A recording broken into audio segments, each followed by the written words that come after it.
Ever wonder what would happen if the United Kingdom broke away from the European Union? What?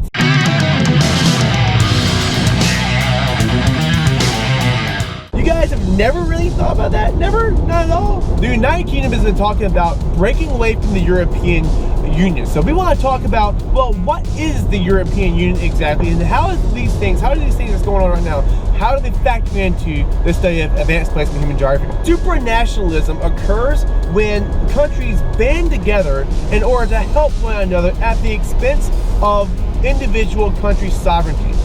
To an extent. Now, I'm not saying that other countries would have the ability to go in and make laws on behalf of the government over a certain people, but the European Union takes away a little bit from each country so that all countries can benefit mutually in a way that they're not supposed to be able to benefit on their own. Let's break it down.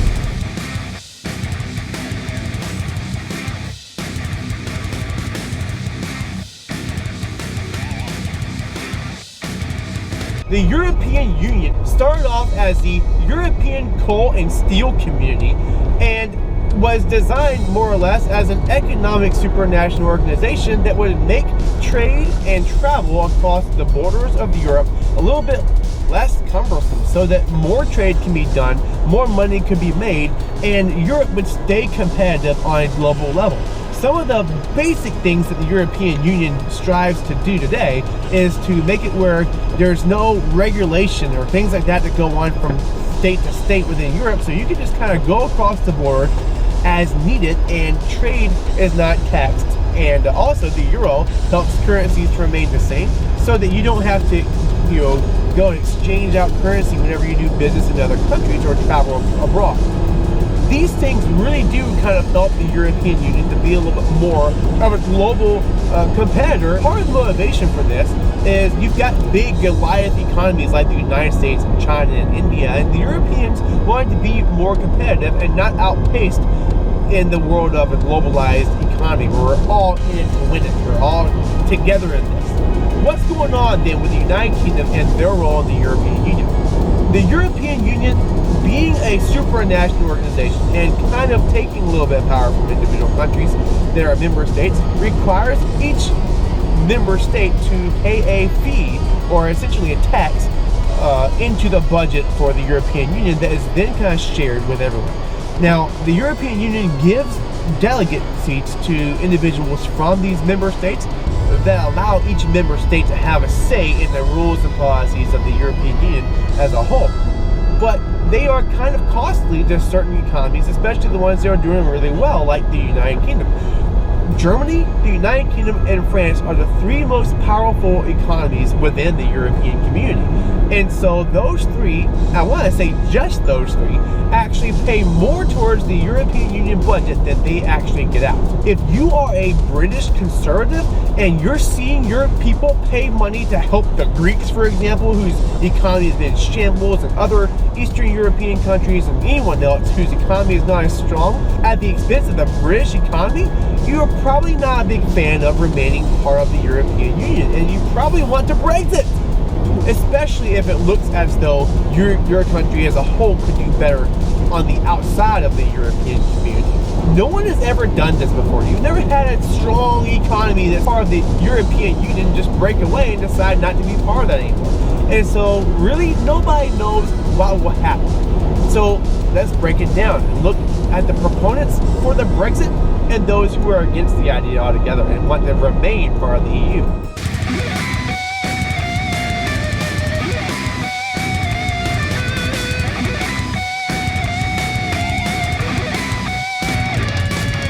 Brexiters, if I may invent a word, feel as though the United Kingdom is going to benefit economically from getting the heck out of Dodge. There's no reason why they would not be able to keep the trade agreements that exist between them and other European countries, and really a lot of other countries in general, because there's still going to be a strong economy, one of the richest individual countries in Europe, and there are still going to be people that need British-made goods and that need that mutual exchange between the British and themselves. Migration will also become something that the British can regulate once again. Right now, everyone who is a member state of the European Union has no say over where migrants come and go.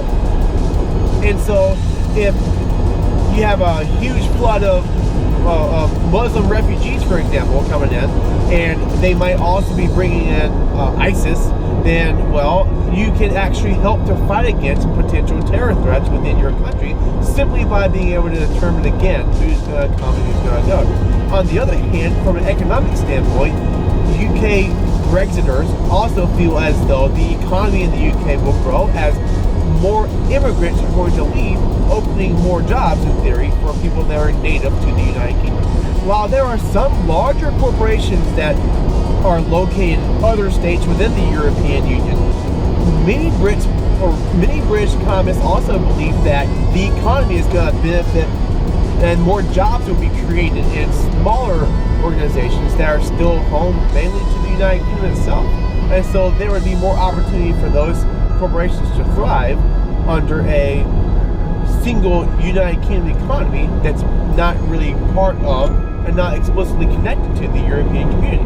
And really, one of the main motivational factors related to how can the British survive this Brexit is that, well, Canada, the United States, Norway, Norway being in Scandinavia, just to the north of Europe, these countries already have a system in place, and they are not part of the European Union, but yet they still are able to have decent trade agreements and work in a way that the British would hope to be able to emulate with the European Union. If, for example, Norway can enjoy some of the benefits of free trade with the European Union, then why can't the British?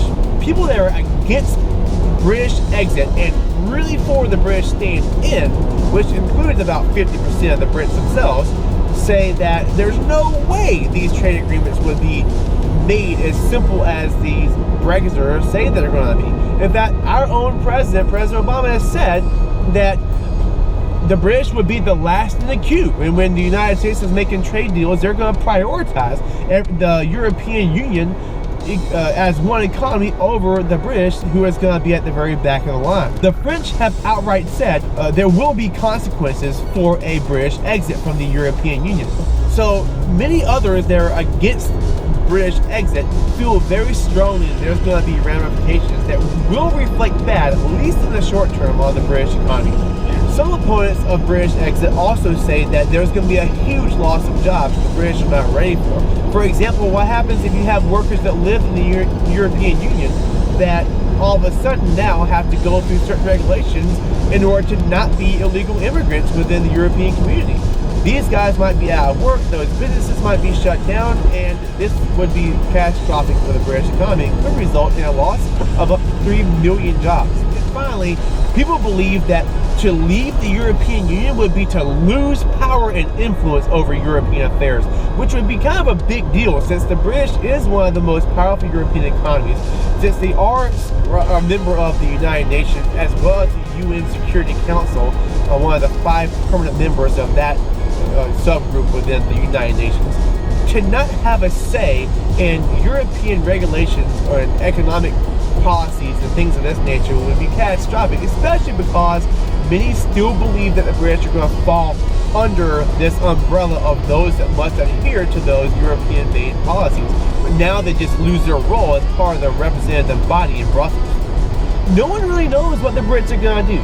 This referendum is going to go down in June, and so this could be a really big deal. This could be the making of history. This could set a precedent for what it actually means to be a member state of the European Union. The Brits are told right now to be about 50% in favor and 50% against.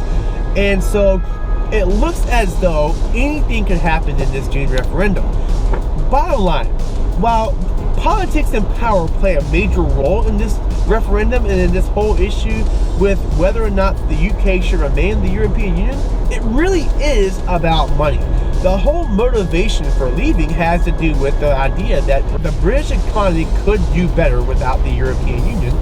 And if it does, and this works out for them and becomes a great thing for the British, it could also set a precedent that might ultimately lead the French to leave, or maybe even Germany. And at this point, what real power and what real benefit does the European Union have when member states can decide to leave if they're doing better without everyone else bringing them down?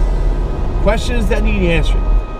Let me know what you think. Like, subscribe, comment. I hope to see you next time on Human Geography with Professor Dustin.